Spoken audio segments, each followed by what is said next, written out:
Hi అండి. నేను పచ్చి మామిడికాయలతో పచ్చడి చేశాను. పచ్చి మామిడికాయలని బాగా ఇలాగ తురుముకొని అందులో మనం కొంచెం టేస్ట్కి సరిపడా సాల్టు, కారం, కొంచెం మెంతులు వేయించి, కొంచెం ఆవాలు వేయించి పొడి చేసి చల్లి కలిపి ఎండలో ఆరబెట్టుకోవాలండి. ఒక 4-5 అవర్స్ వరకు ఎండబెట్టుకోవాలి.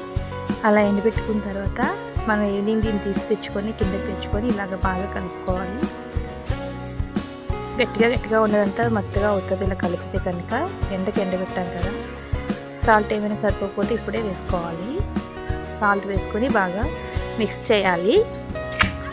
సో తర్వాత మనం దీనికోసం ఎండుమిరపకాయలు, ఆవాలు, మెంతులు, కరివేపాకు వేసిన తాలింపు వేసుకొని తాలింపు పెట్టుకోవాలండి. తాలింపు అంతా పచ్చడి కలిసేలాగా బాగా కలుపుకోవాలి. ఈ పచ్చడి బయట పెట్టుకుంటే 10 days ఉంటుందండి. అదే మనం ఫ్రిడ్జ్లో పెట్టుకుంటే కనుక 1 month అయినా ఉంటుంది. ఇది నిలువ పచ్చడి కాదండి, పచ్చి పచ్చడి. 10 days వరకు అయితే ఉంటుంది, ఇంకంతకంటే ఎక్కువ ఉండదు. కానీ అన్నంలోకి, రోటీస్లోకి చాలా టేస్ట్గా ఉంటుందండి. చాలా టేస్టీ పచ్చడి ఇది. మీరు కనుక ఒకసారి ట్రై చేశారంటే దీన్ని విడిచిపెట్టరు, తింటూనే ఉంటారు. చాలా ఈజీ ప్రాసెస్, అలాగే చాలా రుచికరమైన పచ్చడి. సమ్మర్లో ఏం తినబుద్ధి కానప్పుడు చక్కగా ఇలా కనుక చేసుకొని మీ పిల్లలకి అది మీరు పెడితే చాలా టేస్ట్గా ఉంటుందండి.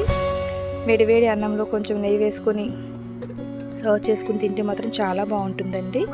ఈ పచ్చడి నేను నువ్వుల నూనెతో తాలింపు పెట్టానండి.